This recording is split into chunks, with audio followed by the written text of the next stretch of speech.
Welcome to another episode of The Art of Feminine Negotiation, or Persuasion, as I like to call it. I'm your host, Cindy Watson, and today I cannot wait to introduce you to Marcia Narine Weldon. We're going to be talking about negotiating your mindset for excellence. And I had the pleasure of meeting Marcia on Clubhouse, and she is just one of the most accomplished women I have ever met. And let me tell you, that's saying a lot. I can't do her justice with an introductory bio because her accomplishments could just fill an entire episode. She graduated law at Harvard Law School. She graduated with political science and psychology from Columbia for her underdegree. She's the CEO of Illuminating Wisdom, helping people transform their mindsets, their skill sets, and their lives. She's a professor of law at the University of Miami, being featured in no less than the New York Times, Wall Street Journal, Forbes, and more and more and more. I could go on. So welcome, Marcia. It is so great to have you here. Thanks for having me. Now, one of the things just at the outset I was interested in, because as you know, I'm a social justice and labor attorney myself, and I see you've done a lot of that work as well, but you have this intriguing ability to be able to sort of cross seamlessly from what seemed to be sort of disparate, from corporate to that human rights kind of social justice aspect, high level governance and policy input as well. I'd love if you could tell us a little bit about sort of the thread that allowed you to tie these things together as you negotiated your best life and your journey. I think negotiating my best life meant being open to things that I didn't think I would like or expect, right? And so you talked about, so the irony that I teach people business law is crazy because, I hated all math and numbers. Like many people that go to law school, I didn't want to do it blood, so I couldn't go to med school, and I didn't want to do it numbers, so I didn't go to business school. So law school was the one to go to, right? But I found that when I went to law school, I said, I'm going to be public interest. And I loved corporations. I loved secure transactions. I loved federal tax, but I still said, I'm never going to go into that. But I started realizing that's where I'm really good. So being open to saying, you know what, this is what you're good at. Whereas meanwhile, I was the teaching assistant for the family law professor, took 2 classes with him, was helping with his textbook, and got B+ in both of those classes. I'm still salty about it to this day, 30 years later. Obviously, like, why? It's like, how could this be? Right? Sometimes you go with what you're really good at. And then I found I really loved it. And with everything that I've done, the theme has always been being open to something totally different. I didn't know anything about privacy. The company said, we need somebody to learn about privacy. I'm like, all right. 12, 15 countries? How hard could that be? Oh, and the 49 to 50 states in the United States that aren't in any way harmonized, and the different provinces in Canada and Pepita. And okay, I'll do that. But I loved it. So being open, and that's what's made me able to negotiate more, because by varied experience and all the different things that I've done, I'm able to say, I can do this, or I don't want to do this. And I know I can do this because I've had the experience, because I've done it before. And if I haven't done it before, I know I can learn it because I've learned all these other things. So that's the theme of being really open, being open to learning new things, and not being afraid. I'm not afraid to fail. Yes. Right. As I tell my law students, unless you're dealing with somebody who's on death row and you are the sole lawyer, use not open heart surgery. Remember, no blood numbers. You didn't go to med school, right? Nobody's going to die. Not for the people I teach, right? And so we have to sit there and focus on, listen, relax and just enjoy it and learn, and be okay with, if you don't know, it's okay to ask. I've never been afraid to say, I don't know. Every time I teach, at some given point, somebody asks me a question, say, I don't know, but I'll find out. Not very normal for a lawyer, and definitely not normal for a professor. But that's what helps me negotiate. So much there I want to unpack. So can you speak? One of the things that jumped out at me is this, and I've heard you speak so eloquently on growth versus fixed mindset. And I think you just touched on that with that learning piece. Can you tell us a little bit more about that? I'd love to hear your insights if you could share that. Yeah, and this is something that I actually speak to lawyers about quite a bit. And I've actually done some CLEs, continuing legal education, on this, because a lot of lawyers are in the same boat. We all grew up being told, Cindy, you are a genius. You are so smart. And then you're always arguing, you should go to law school, right? Like those kinds of things, right? Without any kind of knowledge of what the skill sets are, whether you'd like it, but we're told you're smart, you're smart, you're smart. And so when you're told you're smart, you're smart, you're smart, and you're not really praised for things like your effort, your focus is on, I've got to be perfect, I've got to be right. And more importantly, I'm not going to try anything that I'm not good at. I'm not going to try anything that I haven't done well. I don't want to try something new because I'm smart. And so my stuff is here. And people who have a fixed mindset tend to be focused on, intelligence is innate. And we know that how the brain works, that's completely not the truth. That's neuroplasticity. Your brain is always growing and expanding. The more things you learn, the more things you can learn. So picking up an instrument, learning a foreign language, etc. That's why I'm about to start picking up Portuguese in a few weeks, because I'm going to Portugal and I live in Miami. It's going to be helpful. Yeah. But those are the kinds of things. And so when we think about the growth mindset person says, I'm going to learn and it's okay if I fail. Yeah. And when I talk to lawyers, I said, you're not special. You're going to say, we can't fail. We have fiduciary duties to the clients. Things will happen. Okay, but military campaigns fail. Everybody fails at something. And as long as you make it safe for people to fail, like, have a safety net, right? Yeah. You don't put the totally junior person with your bet the company client and say, it's okay to fail. Like, let's be realistic. But make it okay, because when you don't let people fail, when you focus on that fixed mindset, you're brilliant, you can't make mistakes, this, that, the other, it's not safe. And I have clients that I work with that fixed mindset, and they try to impose that on their team. And I say, these are the people who are never going to tell you when something has fallen through the cracks. They're not, because they can't fail and it's not safe for them. Yeah. And you have to admit that when you're wrong, if you never admit you're wrong, right? Now, lawyers, compliance professionals, auditors, we're never wrong, right? Yeah. But if you can't get, that's too far for you all, you can admit, let me learn more about that. Yes. Let me reconsider my position. Even that is difficult for many lawyers because we're the experts, right? And so as the experts, of course, we have to always be right and perfect. And that's why we're all unhappy. Well, everybody else is unhappy. I'm not. Right?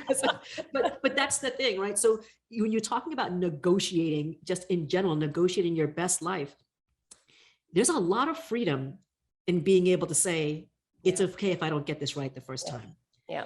A lot of freedom is to say, I've never done this law before, but I've heard Cindy talk about it. And I think I'm going to apprentice with Cindy or somebody like that and learn about labor law, because that'd be interesting versus, what if I don't succeed? What if I don't get the clients? What if this is a dramatic failure? Why would I leave the comfort of the current job I have? So we stay stuck in something we don't want to do because we're afraid to fail at something we haven't even tried.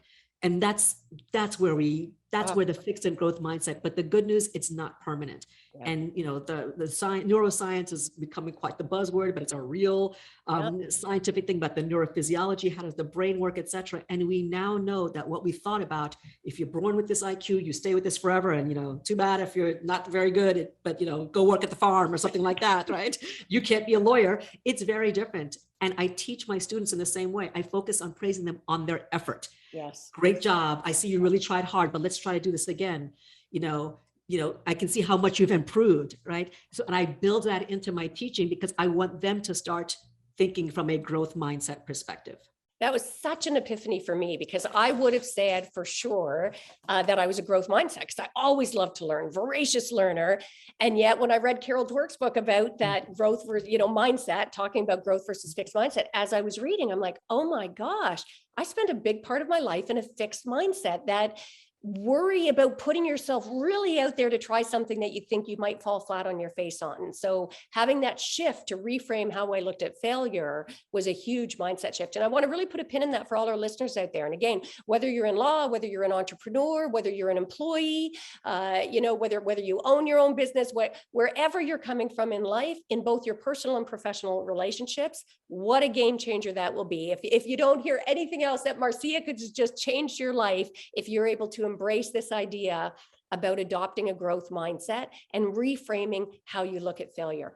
And Marcia, I'd love if you could also dig in, because one of the other things you've said, there was the growth mindset, there was reframing how we look at failure, seeing it as the path to success, and being willing to just fail better. But also you said asking. I think as women in particular, we tend to be very resistant to ask. Studies show that, 62% of men will ask for a higher salary when they're given a starting salary, as compared to only 7% of women, for example. With me. Yes. I'll tell you that's something that's even more embarrassing. So when I went in-house and I took the pay cut to go in-house from Big Law, but I really wanted to do the work, the person who recruited me was my best friend from middle school. So I've known her since I was 12. Right? She says this, and she was the HR person. She says, this is the salary. I was so excited. I was like, okay. And then I go in for my first, because I gave me the offer. She said, here's what I should have thought about. I left the interview. By the time I got to the offer, they was like, by the time I got to the car, it's like, you have the job. Yeah. That should have been everything I needed to know about negotiation. So here I am. I said, okay, now I had negotiated ridiculous settlements as a private lawyer, but I didn't negotiate for myself. So let me tell you what happened when I go to the General Counsel, and on my first day of work, it's like, Marcia, I almost revoked your offer. I said, what do you mean? She says, you didn't negotiate. I said, but I negotiated for COBRA. She's like, are you serious? She's like, I wanted someone to pay my COBRA until my benefits kicked in. She's like, how could you not negotiate? She's like, this was a real thing for us. We didn't even know if we were the right hire. And I was like, yeah.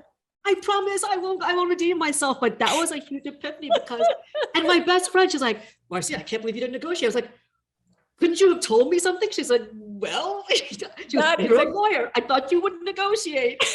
But I was so excited when these people were literally so much more excited about me because I had just put the seatbelts on and Kathy says, you've got the job. Here's the offer. And I was like, okay. Such a great. I'm embarrassed to say that on your podcast for perpetuity, but it's important that again, we know that was a huge lesson to me because it actually could have, it didn't just affect my paycheck. It affected my credibility as a lawyer in this big Fortune 500 company who just said, okay, I'll take it. Thank you. Please and thank you. Right. Which is terrible. I am so thankful for you sharing that because for everybody listening out there, we've all had those moments when we didn't ask for something that we want, when we didn't negotiate or advocate for self. And as you said, Marcia, you negotiate vociferously, General Counsel for a Fortune 500 corporation. Let me just give you even better. I learned negotiation from Fisher and Urey of getting to yes when I was in law school. So I had from the people who wrote the book, I learned how to negotiate. So it's even more embarrassing, but that comes to, we can always negotiate better for somebody else than we can for ourselves. And so I hope that, through listening to your podcast and reading your books and those kinds of things, that people really learn it, because I have my law students they do 2 negotiations in the semester, and I spend time talking about females and negotiation. So I might actually assign pieces of your book. I can't make them all buy it, but because they're only doing a couple of things, but it is, I said, this is not to sound sexist. And I give them my example so they can know that, before I get, reported to the dean for being gendered or whatever it is, that this is a fact and this is what you do. But then sometimes they go the opposite. Then they try to be man, pounding the fists, which I have also done in my time, realizing that's not as effective. And so there's so many things that we could learn. Well, why don't we dig in on that? Let's talk about the elephant in the room. I'd love if you could share, because you've done some really high profile negotiating and experiences. So tell us about your experience as a woman negotiating in predominantly male worlds, and what advice would you have for our listeners out there? So this is a podcast. I don't know if they'll see my picture, but I'm not just a woman. I'm a short Black woman. And I mention short because it makes a difference. And I'm not just like petite and fun size, like I say to joke. I'm 5 feet tall. Well, I tell people I'm 5'1", so now the world knows I'm 5 feet tall. When I walk into a room and I'm typically the only person of color, I'm a woman and I'm short, I am always underestimated, which is fantastic, right? Unless they've spoken to me before, in which they know she's short but mighty, right? So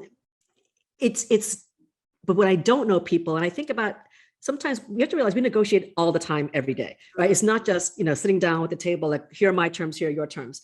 So what I found that's been the most important is really understanding the culture of the people you're dealing with. When I have conversations with people in China, it is very different than the conversations I have with people in Hong Kong versus the people I have in Singapore. And it's really disrespectful to assume they're Asian. We get it, right? They're from Africa. They're from Europe, right? So that's one thing that I had to become kind of a cultural anthropologist. So I never went to have conversations with any people when I was traveling without really knowing the culture, knowing the history, knowing even the kinds of things not to say that could come across as so insensitive as to derail a conversation, even though I didn't know it, or that could make it look like that I was not culturally sensitive, so I could not be advising, because I would have to advise or negotiate on sometimes very sensitive issues. When I went to the Democratic Republic of Congo, negotiating with soldiers so that they would let us go without a bribe, that's a negotiation. But before I went to DRC, I was there for nine days. I read 5 books. I'm a speed reader too. Okay, I'm a speed reader, so don't be on top of everything else. Of course you are. It was an experiment they did for 2nd graders with Evelyn Wood speed reading. For people who are old, they'll know what that is. And so it just stuck. But I read those books that when I was talking to an armed soldier, that kind of thing, I could have a conversation, right? And the same thing has happened in other parts of the world where I've gone, because if I know the culture, I know what resonates with people, I know how to show that I am sensitive to their perspective, regardless of whether I believe in it or agree with it. That just brings down the armor for some people, and it just makes whatever negotiation you're doing easier. Not easy, Yes. easier. Yeah. Beautiful. And that empathy, so undervalued historically, I think finally starting to get the recognition that it deserves in negotiation. And I'd love if you could tackle on sort of two, because you mentioned two different sides of the coin earlier as well, about those, some women tend to shy away from negotiations, so, tied to a whole bunch of social conditioning reasons, and even more so advocating for themselves, if you said. So any advice you have for women in that category? And you also mentioned about some, and I was guilty of this for a long time, women that bring that overcompensating, very more masculine kind of energy to the table, and advice you have for the both camps, if you will, who shy away from their authentic negotiating style. For me, the way to become more confident is to learn and model others, right? And so I look at my students, right? So them have never negotiated. So I'll send them videos from a number of different kinds of people on negotiation so they can figure out their style.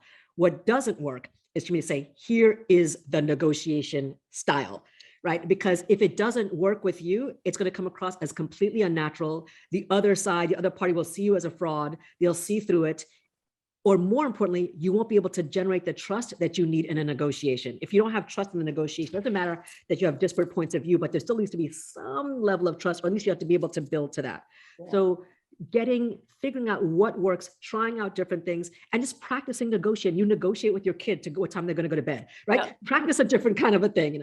I've negotiated to be upgraded into business class. I've negotiated for any number of things. I negotiate with the phone company. Yes, but absolutely. I used to be hotel different. Rooms.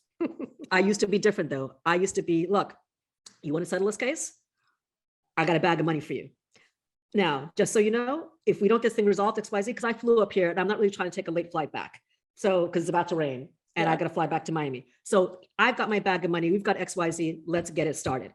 I was so hyper focused, and it's not hard for me to pull up my masculine energy at all, right? So that came right to the front, right? And then eventually I realized, I would get much more by pulling back in my feminine energy. And when I say feminine, I'm not talking about female. I'm not trying to, that kind of thing. I'm talking about the feminine energy that exists in everybody, right? Where it's more of receiving, listening, and that makes you so much more powerful.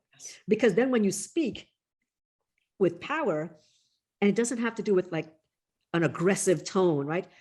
When you speak with power, when you speak with a sense of knowledge, and when you speak with a sense of certainty, that's more powerful than almost anything else. That's more powerful than banging on the table. That's more powerful than the threats that I used to have. Like, look, I can get an earlier flight, just so you know. As a matter of fact, you let me know. I'm going to go to the bathroom and call my secretary, see if I can get on that flight. Now, by the way, that did work a lot. I mean, you're like, really? What's wrong with that? I think that's a great strategy. But it also is not helpful if you have to negotiate with those people again, right? Because you can do like that at one time, but then you become known as the person, this isn't her bag of tricks, then she's going to threaten this, then she's going to walk out, then she's going to say, okay. And then, you don't have that trust. But if you are confident, if you're really knowledgeable, a lot of people, when they go and you have to know, this, the other side better than you know yourself, or as well as you know yourself, what the pain points, etc. So that research, when you go on with that, and then you can just say a line, but I'm concerned because doesn't your company do blah, blah, blah, or how about the such and such? And then you catch people off guard because you've done that deep level of research.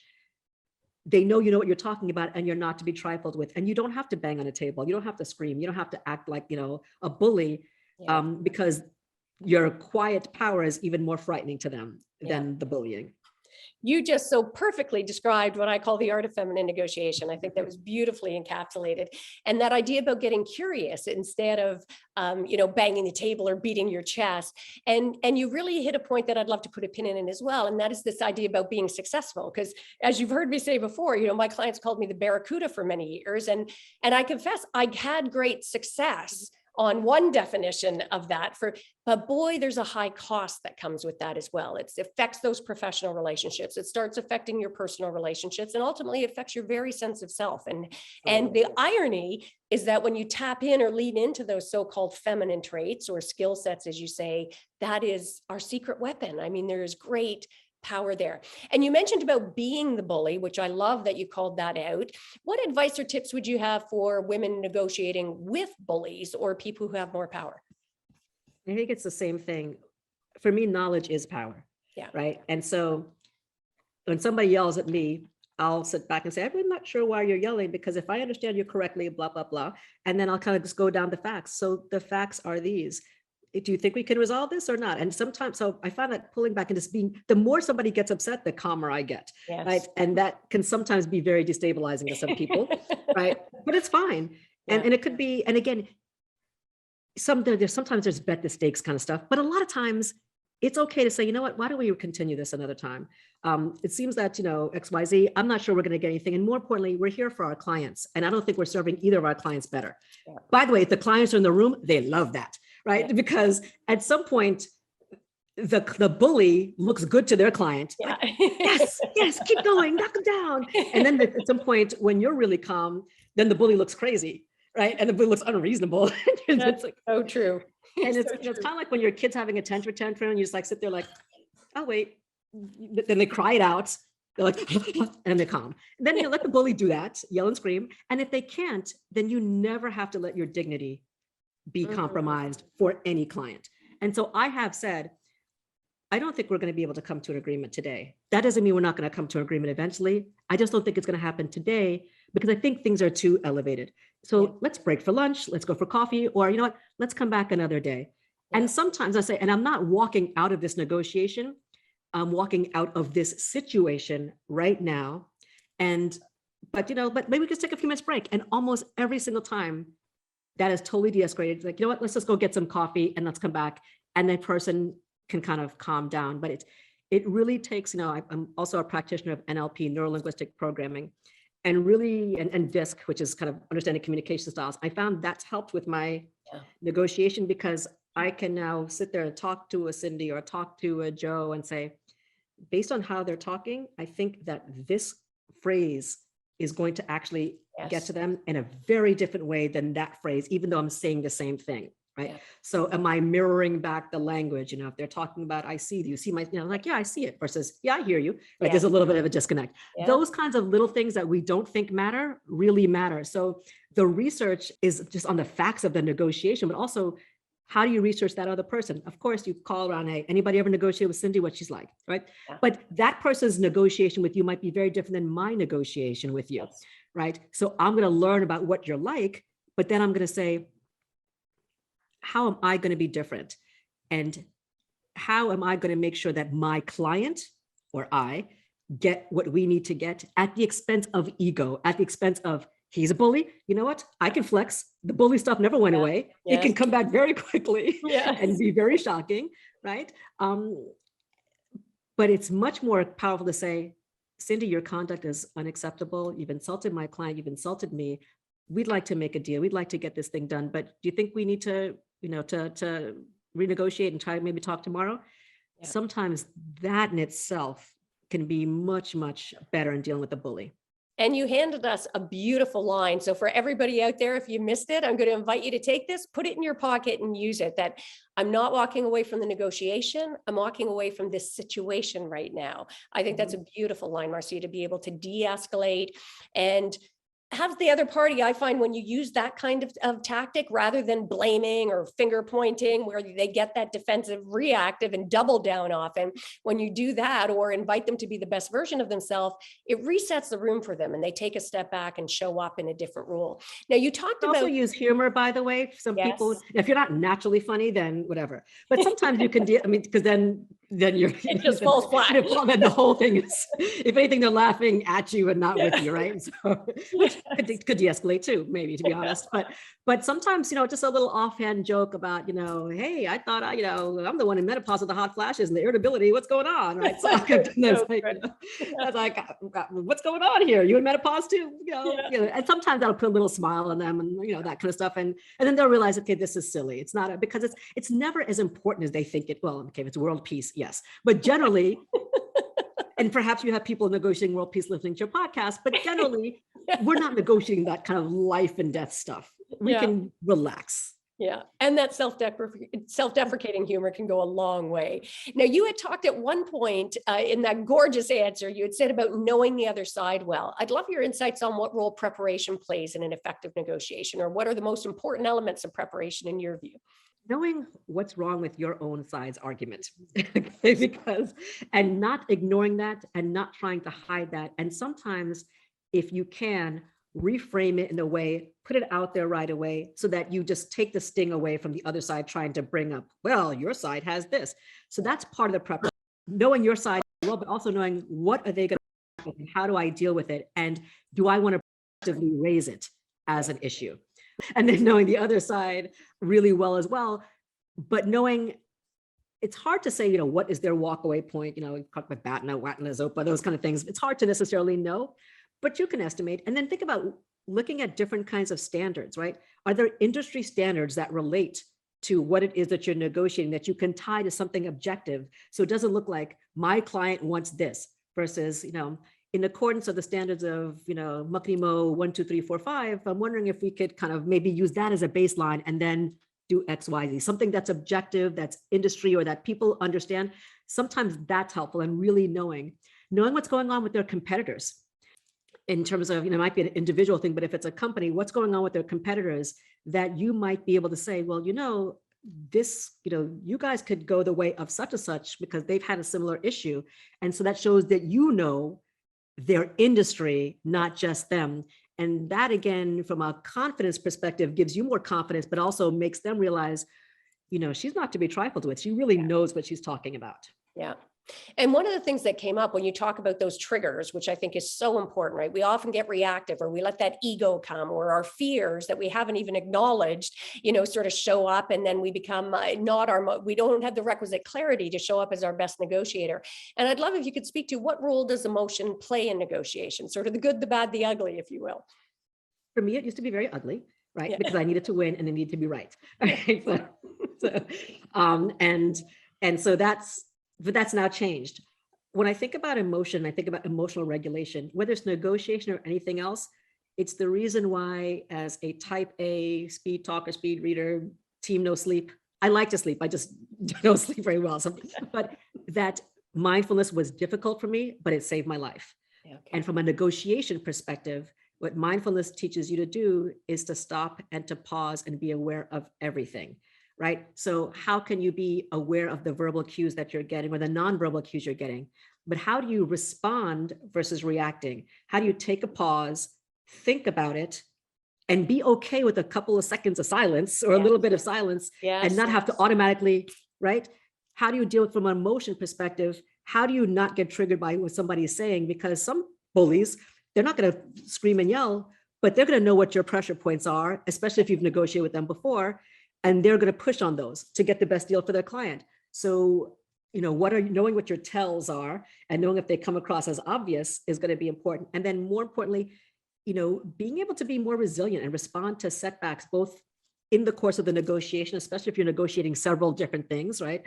But even afterwards, sometimes if it doesn't end on that first day, or sometimes we beat ourselves up and we take our heads out of the game and we focus on, it's about me and what did I do wrong? And I should have done this, I should have done that. It's about the client. It's about the issue. So then from an emotion perspective, we could sit there and cry all night and talk to our friends about how we're a total failure and life is over and I should have gone to med school after all. Or we could say, all right, that didn't go the way I expected. Let me retool and regroup. Let me objectively respond to what didn't go well. Let me re-engineer it. And then from an emotion perspective, I also try to tell people to think about really visualization, but not visualization from the context of all the things that go right. athletes do really well that when they're trained to visualize, they're not trained to visualize making the goal. They're trained to visualize making the goal, but all the things that could go wrong, every single obstacle. So even for negotiations, I tell my students, and they probably don't do it, but because I don't quit, I say, I want you to visualize what this negotiation is going to look like, what all the objections are going to be, how you're going to counteract them, how you're going to look at it with a smile, what are you wearing, what do you see, smell, hear, touch, again, all from NLP, but also from how the mind works. The mind does not work just with, the brain does not just work with one sense. And so to be able to have that level of responsiveness, active listening, right? Yes. And if you know who the other person is, and you know where they're coming from, the other last thing I'll say about emotion is not to take it personally. A lot of times, and I think women especially, we will often take things personally. That's why men will they'll argue and then they'll have a beer right after that. Whereas we are still angry at somebody from guilty, still angry at my friend when she read my diary when I was 16 and told people about it. I don't remember what was in it. I still remember it. I'm a work in progress. It's okay to be a work in We all are. I love your vulnerability on that. And there is just so much power packed into what you're saying there. And I love it. And speaking of power, this power of the pause that is so often so underrated, and the power of silence. We, in North America in particular, I think we're uncomfortable with those silences and we rush to fill them in. And there can be a tremendous power in that pause or in silence. And for our listeners there, everything that you're hearing here applies again in your personal or your professional life, whether you're negotiating with your kids or a service provider, or in your business, if you're an entrepreneur, or if you're a professional or a lawyer. Across the board, these skill sets are really going to elevate how you're able to show up. And what do you I just talked about last, I think is even more important in your personal life, by the way, because the people who can trigger you the most are the people you care about the most. That's so true. And so when we think about, and again, not to be like the mindfulness junkie, because I was the person like, I don't do that. That's not me. Let me do Zumba instead. That's how I relax. But when I'm not nearly as quick on the trigger to combat somebody in my family or a friend who has hurt me intentionally or unintentionally, because now I sit there and I have the power of the pause and I say, I wonder what was behind that. Yeah. Maybe it's just them. Maybe it's their day. Maybe it's not me. I don't know what happened with XYZ. So, and I become more accepting, and that makes it much, much easier. So when we think about, negotiating with your spouse about the dishes, et cetera, unless you had an encyclopedic knowledge of everything that happened in that day, you don't necessarily know what happened that day. Yeah. And you're making it about us, like, they don't care. How could they disrespect me like this? They know how hard I work. But, sometimes like, hey, I wonder what happened there. Let me figure it out. Let me pause, reflect, then respond and say, hey, notice that, the dishes XYZ versus you never wash the dishes, right? And that's the natural thing, because we get triggered. It's typically from something that has nothing to do with this person not washing the dishes. So true. That person just happened to be in front of us. So all of these skills are, again, good things that will help us sometimes, I think, even more personally than professionally. Yeah. And you just hit on another super important element, which is the meaning that we attach. Being really aware. We attach meanings to things that may or may not be there and fundamentally affect how we show up and end up escalating a situation when there was a beautiful opportunity for a creative win-win solution sitting right there on the table. Now, what do you think? And you've already talked about some of the key reasons negotiations fail. I mean, one, ego you've mentioned already, that coming from that fixed mindset, that need to be right, showing up, not having done your preparation. What are some other things that you would say people should watch out for that might tank a negotiation? Fear of not being bold enough to ask for what you think you want or your client deserves, right? Fear that if I put this out there, it's going to tank everything. Fear of if I ask for this, I won't get the job. If I ask for more money, they're going to say, because I see this with some of my students or people that I coach, like, well, I want to ask for a raise, but if I do that, I'm going to look greedy. It's like, what's the worst that can happen? Yeah. They'll say no. I was like, okay, but you'll survive that. You've already survived the worst that's ever happened to you in life because you're sitting here talking to me. So you can survive this. What's the best that can happen? I might get the money. I was like, let's go with that. Right. So we have to be okay with being afraid and doing it anyway, because if you don't ask, you don't get.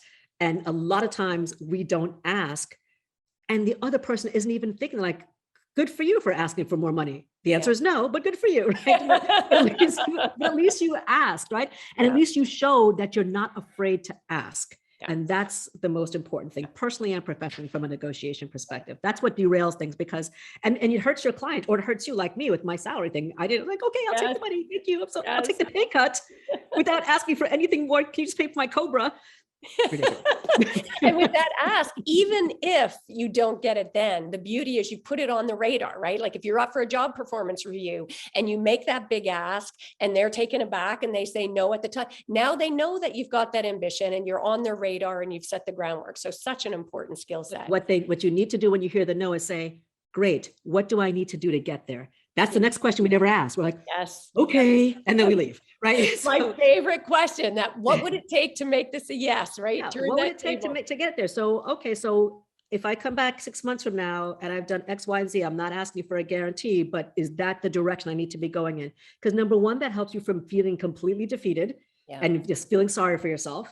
And number two, you feel like you're productive. And number three, even if you don't get that job in 6 months, you've been able to up level your skills. So maybe you find a better job in 6 months. You never know, but a lot of times we hear the no. We're like, I should never have asked for this. Now I look bad. I didn't get it. They don't value me. They don't love me. Meanwhile, they didn't have the money in the budget, or they just gave somebody else, or there's layoffs coming and you don't even know it yet, right? So many things could be happening. So instead of defeating ourselves and beating ourselves up, we got the no. What does it take to get there? And how am I going to improve? And that'll also just take your mind off the no, right? Yeah. Because now you have a goal as opposed to a defeated goal, right? Now you have a new goal. So beautiful. And I think as women in particular, we so often sit back expecting, if I put my nose to the grindstone and I do the work and I show up, they're just going to recognize and I'm going to get what I deserve. And studies show the opposite is true. People who ask get more. It is that simple. Now, and I know you had mentioned NLP already, Marcia, and I know you've been certified or trained in NLP, Dr. Amon's brain health, neuroencoding, happy for no reason method, the Sedona method, meditation, mindfulness, tapping, breathwork, hypnotherapy, Clifton strengths. Like to learn. Whole kit and caboodle. I'd love, what are your favorite modalities? And maybe you don't have one, but what are your favorite modalities and why? I didn't list it on there, and I'm not a teacher or a trainer of this. I love Qigong because it's you move with the movements of nature. If you ever go to China or places with large Chinese population, you'll see tons of very old people moving beautifully and gracefully. And the reason I picked that of all of those, it's my new favorite right now, is that it's a little bit of a workout, but I feel so much calmer when I'm done with it. Much calmer than anything else I have tried. Calmer than yoga, calmer than meditation, calmer than, not necessarily breath work, but the reason is, for me, and this might help other people, it's an active meditation. It's a moving meditation. And so I am a meditation facilitator and that kind of stuff, but I have a lot of people that say, I don't want to sit still. It's like, you don't have to sit still, but just being able to connect and be with nature and just think about it. And then you can learn to make movements that will just kind of help calm you down. So I like that. I also like, I like tapping, emotional freedom technique, tapping. You can watch YouTube videos on it. You can see Nick Ortner, they have apps. But when I got certified in tapping, it's a very different kind of a thing, because when you do a real tapping session with somebody, it could take an hour. And it might be, my knee hurts, so let's tap on that. And then eventually by the end, they're crying because their mother never really loved them as a child. And that's the issue. Because when you tap, you're actually tapping on certain meridians that are actually tied to different kinds of organs in the body. If you've ever had acupuncture, it's the same thing. It's basically tapping, it's just, you're doing yourself acupuncture is the way to think about it. So if needles aren't your thing, right? And when you do it in a more comprehensive way, you're getting out a lot of that stuck energy that's trapped inside of you. And a lot of times when people are sitting here dealing with sicknesses and illness and disease, and scientists will tell you this, it's a lot of trapped emotions that are stuck in your body. That's why you have heart attacks. That's why the stress, that's why your cortisol levels are so high. You're not getting enough serotonin and dopamine and those kinds of things. So there's different kinds of things. So I think anything that anyone can do, and if you say, I don't want to do any of that, just movement itself, right? I have some clients like, I'm not doing any of the things you just mentioned to me. I said, okay. I want you to make a playlist of your favorite songs, the songs that if it was our wedding and this song came on and your feet hurt and you were tired, you're ready to go to the car, you'd say, oh, but this is my song. And you would dance to it. I want you to make a list of those. And in between meetings or when you're upset or whatever, I want you to pick one or two. And I just want you to dance and sing like no one is watching. And just that movement, getting the blood flowing, even the science shows, even when you yawn a lot, yawning is actually very good for stress reduction. So there's so many different kinds of things that people can do. So what I want, the listeners to hear is that you don't have to sit in lotus singing Kumbaya with chakras tattooed on your arm, like I have to remind me, by the way, to calm down. but you don't have to do that to be able to help manage your energy and regulate your emotions. There are so many different things, and people just hear meditate, yoga, this, but talk to runners.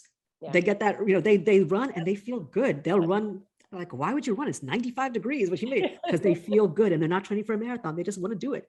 Yeah. So find a thing that makes you feel good and do it, no matter how busy you are. Because if you're too busy to relax, if you're too busy to manage your energy, if you're too busy to take the time for yourself, you're going to shut down anyway. You will end up in a hospital, your immune system will whatever. And right before your big negotiation, your big trial, your big meeting with your boss, your big pitch to your investors, you're going to come down and be sick. And I see it all the time. I tell my students first day of class, do not give up the things that you do that you love. I said, because if you choose to study 15 hours a day and live on Red Bull and ramen noodles, you will fail your exam because you're going to collapse. You're not going to be able to do it. And we have to remember that as well, that we get so busy, but then we take care of everybody else and then we're not effective. And when we're not effective and we're tired and weak, we're terrible negotiators. Because we're willing to give in on anything, like I'm just tired, whatever, or you're hungry or just not feeling yourself. You need that strength for yourself or your client to negotiate better. Well, this has been such incredible advice. My gosh. And Qigong, it's funny, I have never tried that. So you have just inspired me. By the next time we talk, I am going to find someone locally here. There's a really nice YouTube videos that you can do it. And it's for people that don't want to sit still, but want to feel centered and relaxed. It's really, and it forces you, especially if you're type A, to slow it down because every movement is really slow. And so I did it as a challenge, like I'm going to hate this. And I love this. And I do it now. I've done it every morning for the past few months. And it's a dramatic impact on my mental well-being and just on how I start my day. Yeah, I'm definitely going to check that out. I love that. I've seen it and it's beautiful to watch. And it's easy to learn. So so just so you know, for your listeners, there's Tai Chi and there's Qigong. The related Tai Chi is much harder to learn, much more precision. It could take you months to master a move. Qigong, you can follow the guy moving on a YouTube video and you're going to get it. So it's not complicated. Sounds like my speed. I love that. And I normally always end by asking, what's one of the greatest mindset shifts that you've had in your life? Again, it can be on anything. It doesn't have to be about negotiation or business. It could be just one of those shifts that you've had that's changed how you show up. It's not a shift, but I say it to myself and my clients all the time. How you do anything is how you do everything, right? And so when you don't put forth certain effort in certain areas, so this is nothing against people who don't make their beds, because I am one of those people. I now force myself to make my bed because it's from a disciplined perspective, right? So if you leave your house with your desk looking crazy and dishes in the sink and the bed not done, chances are there's all kinds of clutter and confusion the rest of your life, right? Which does not mean you have to become OCD and like scrub things down with a toothbrush before you leave the house. But it is, so when I used to be in-house lawyer and I had to revise the employment applications, and we were in 49 states. Of course, I had to make sure they followed all the different rules. So the application looked like a book. And the manager said, the application is too long. No one will fill it out. I said, you don't want a person who thinks that the job application is too long, because you know what happens when they come to work for you? They say, this is too hard, it's hot, it's cold, I'm tired, I'm sleepy, I'm hungry. They're going to complain about everything. If they complain about the application, they're going to complain about the job. So it's the same thing for us. From a mindset perspective, I won't work with people who don't want to work hard, because I can't want it more than you do, right? So I can't want your success more than you do. And I think that is my biggest shift. So I try to have a level of diligence and dedication to everything I do, or I won't do it. So if I know I can't put forth the requisite effort and time, I stopped doing stuff like that. And I've been cutting back on a lot. And that's the biggest mind shift, because I want to do everything with a level of excellence at a certain standard. And if I can't do it with that, then I'm not going to do it at all. Yeah, I think that's great advice, because if we're always looking for those shortcuts, we're going to always look for those shortcuts on the things that matter. If we take the easy path on the little things, we're going to end up trying to take that easy path on the big things and sabotage. If you lie about a little thing, I know you're going to lie about a big thing. Absolutely. I think that's beautiful. Well, Marcia, there's just been so much value in this. I can't thank you enough. It's been a fantastic conversation. Our listeners have gotten so much value out of it. So thank you so much for sharing your time with us here today. And thanks for having me. I look forward to listening to future episodes, because I love both of your podcasts. I just get a lot of value from them. Oh, thank you, Marcia. It was great to have you here. And for our listeners out there, make sure to go and check out Marcia as well. Learn more about her. Check out her website at illuminatingwisdom.com. And Marcia, in addition to all of the incredible accolades you've heard, she also does some really powerful coaching work. So make sure to check that out as well. Check her out on Instagram, LinkedIn, and Facebook. We'll make sure to put all of that in our show notes. And she also has a free ebook as well on the top 10 legal mistakes for entrepreneurs. So if you're an entrepreneur out there, or I imagine anybody, can't hurt to check out that ebook as well, and we'll make sure you've got the link for that. And I'm sure you have all just got incredible value from this episode. Make sure to subscribe to the podcast if you haven't already, and share this episode with anyone that you think can get value from it. And I defy you to find people who couldn't get value from this episode. There was just so much here. And make sure as well to join our Women on Purpose community. If you haven't done that already on Facebook, just check out facebook.com/groups and look for Women on Purpose community. We would love to have you join us. And that is a wrap for this episode. So until next time, go forth, negotiate your best life on your terms so you can stop missing out and start getting more of what you want and deserve from the boardroom to the bedroom. Take care.